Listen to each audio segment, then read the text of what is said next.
Praise the lord. ప్రభువైన యేసుక్రీస్తు నామములో మీ అందరికీ ఉదయకాలపు శుభాలు తెలియజేయుచున్నాను. ఈరోజు దేవుడు మనకు అనుగ్రహిస్తున్న అతి శ్రేష్టమైన వాక్యము కీర్తనలు 30వ అధ్యాయము 2వ వచనాన్ని చదువుకుందాము. నేను నీకు మొర్రపెట్టగా నీవు నన్ను స్వస్థపరచితివి. ఎప్పుడైతే దేవునికి మనం మొరపెడతామో దేవుడు మన మొర ఆలకించి మన బలహీనతల్లో స్వస్థత కలిగి చేసేవారుగా ఉన్నారు.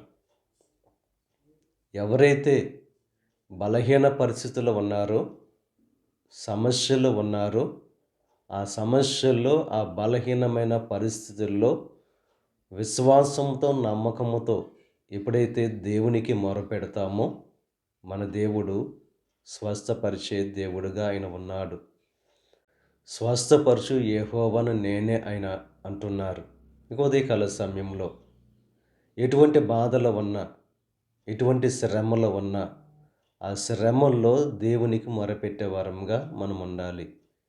హిజ్కియా బలహీనమైన రోగము, మరణానికి లోనైన బలహీనతకు గురి అయినప్పుడు దేవునికి ఎప్పుడైతే కన్నీటితో మొరపెట్టాడో దేవుడు ఆ ప్రార్థన ఆలకించి హిజ్కియాను స్వస్థపరిచి 15 సంవత్సరాల ఆయుస్సు పెంచాడు.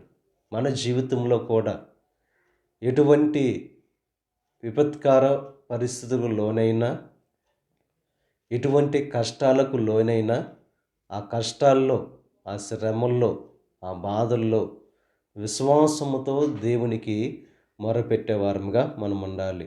ఎప్పుడైతే దేవునికి మొరపెడతామో ఆ శ్రమల నుండి విడిపించి మనల్ని దేవుడు గొప్ప చేసేవారుగా ఉన్నారు కనుక ఈ ఉదయకాల సమయంలో ఏ బలహీనతలో ఉన్నా, ఏ అనారోగ్యంలో ఉన్నా, ఏ ఇబ్బందుల్లో ఉన్నా, ఏ శ్రమల్లో ఉన్నా విశ్వాసముతో దేవునికి మొరపెట్టేవారుగా ఉండవలసిందిగా ప్రభు పేరట మిమ్మల్ని కోరుచున్నాను. దేవుడు మిమ్మల్ని దీవించి ఆశీర్వదించి మీ యొక్క ప్రార్థన ఆలకించి దేవుడు మిమ్మల్ని స్వస్థపరిచి మీ సమస్యల నుంచి దేవుడు విడుదల కలుగు చేయను గాక. ఆమేన్. ప్రార్థన చేసుకుందాం. పరిశుద్ధుడా, మహోన్నతుడా, నీ కృపను బట్టి దేవా ఇక ఉదయకాల సమయంలో నేను ప్రార్థించుకోవడానికి ఇచ్చిన ఈ శ్రేష్టమైన సమయాన్ని బట్టి నీకు స్తుతులు చెల్లిస్తున్నాం దేవా. నీకు మొర పెడితే మమ్మల్ని స్వస్థపరుస్తానని చెప్పి వాగ్దానం చేస్తున్నాం. ఈరోజు ఈ ప్రార్థనలో ఏకీవించి ప్రార్థిస్తున్న ప్రతి ఒక్కరి జీవితంలో స్వస్థత, విడుదల కలుగు చేయండి. ఈరోజు తలపెట్టిన ప్రతి కార్యాన్ని సఫలం చేయండి. వారి రాకపోకల్లో నీకు సహాయం అనుగ్రహించండి. వారు ఏదైతే నీ నుండి ఆశిస్తున్నారో సమస్తాన్ని పొందుకునే భాగ్యాన్ని కలుగు చేయండి. వారి జీవితాల్లో దేవా ఏదైతే సాధించాలని చెప్పి నిన్ను ప్రార్థిస్తున్నారో దేవా వారి కార్యాలన్నీ కూడా సాధ్యపరచండి. ఈ దిన ఆశీర్వాదాలు ప్రతి ఒక్కరి మీద మెండుగా కుమ్మరింపచేసి నీ దీవులతో నింపి నడిపించమని మా ప్రభువైన యేసుక్రీస్తు నామం పేరట వేడుకొనుచున్నాం తండ్రి.